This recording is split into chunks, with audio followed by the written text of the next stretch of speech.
Today I'm going to be showing you guys how I do my wash and go style, aka wash and wear, ready to go. Basically when you just jump out the shower and wear your hair as is, you know, with kind of minimal styling. So obviously you're going to want to shampoo and condition your hair because that's kind of the whole point of the style. And before I get into the actual tutorial, I'm going to just give you guys some of the things that I recommend. I like using the Care Cleansing Cream Shampoo. I bought it from TexasBeautySupply.com and it's basically like a cream wash, and I believe it is sulfate free, so it's time for a new one, but it's basically like a cream. It's definitely like the consistency of a conditioner. I recently tried a new conditioner that they sell at my school. For those of you guys that don't know, I'm a cosmetology student, and at the Vidal Sassoon Academy they sell a line called Sebastian. This is their Drench Conditioner, which is also very moisturizing for curly hair. So once you have washed and conditioned your hair should still be wet. And I don't mean towel dry, I don't mean damp. My hair is still, like if I were to wring it out, water would drip out. This is the Cantu Shea Butter, which can be found at Walmart. Now just because it's called wash and wear, that doesn't mean you get to neglect your hair and not moisturize it. Even if I were to wear it as is, I would still moisturize my hair and make sure that it was well conditioned and or moisturized. And I'm basically just running that product into my hair, and it smells so good. It smells like coconut. Sometimes I'll put like a little bit of olive oil in the mixture too.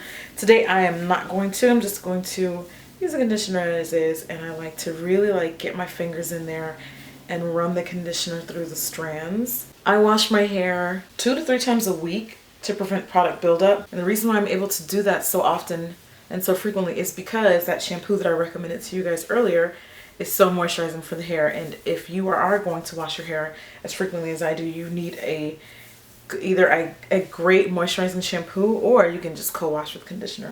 And yeah, you can see the product in my hair, but again, I really like leaving my hair well moisturized, and by the time my hair does completely air dry, it won't look like that. So the next step you're gonna do is use a styling product to help like lock in the curl. One thing is gonna lock in the moisture, the conditioner. The next product you use should then lock in your curl pattern. Miss Jessie's Curly Pudding is amongst one of them, which is the purple jar. It's my first time trying it a couple months ago, so I bought the smaller one, and I do really like it. A little overpriced, but you know, I don't know, consider it a splurge. So if you have not already tried their stuff, they've got some great stuff. I also like the Shea Moisture line, which is tremendously a lot more affordable than Miss Jessie's, and they've got some great stuff. This is the Curl and Style Milk, and it smells so good. All of my natural hair products always end up being like coconut inspired somehow, but yeah, it smells like coconut, and it smells really great, and it's lightweight to touch, and it's light on the hair also.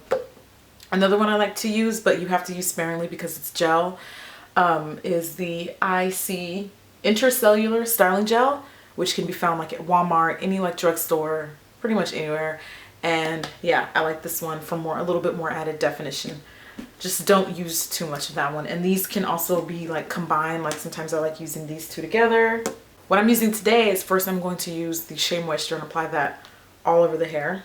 In the same manner that I applied that conditioner, just really kind of like smooth it through and make sure you get it all the way from root to ends. Make sure you don't neglect those ends, girl.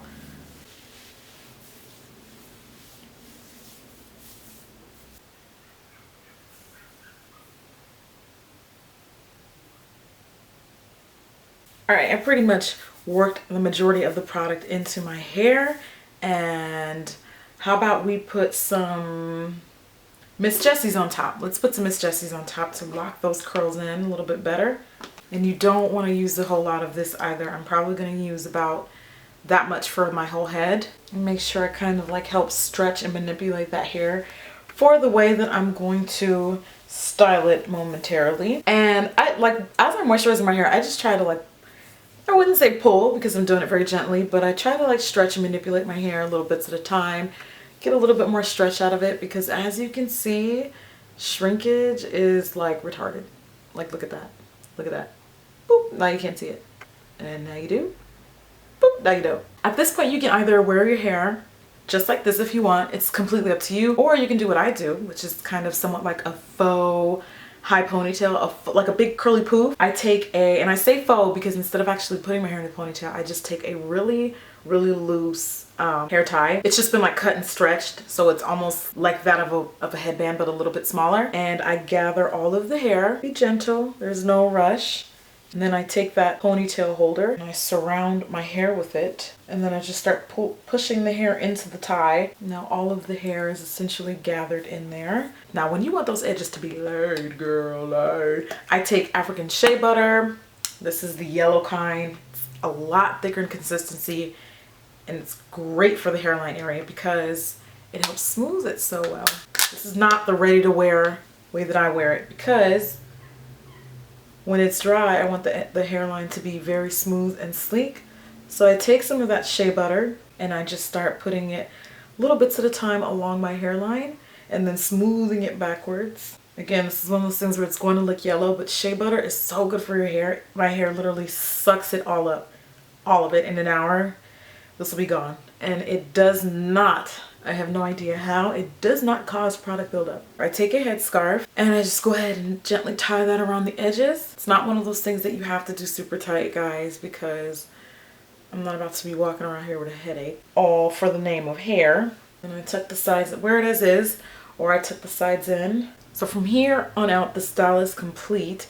I will wear the headband for the majority of my morning while my hair is wet. Once it's dry, it will be nice and smooth and sleek. So in a few hours, I'm going to show you guys how the final look is going to be.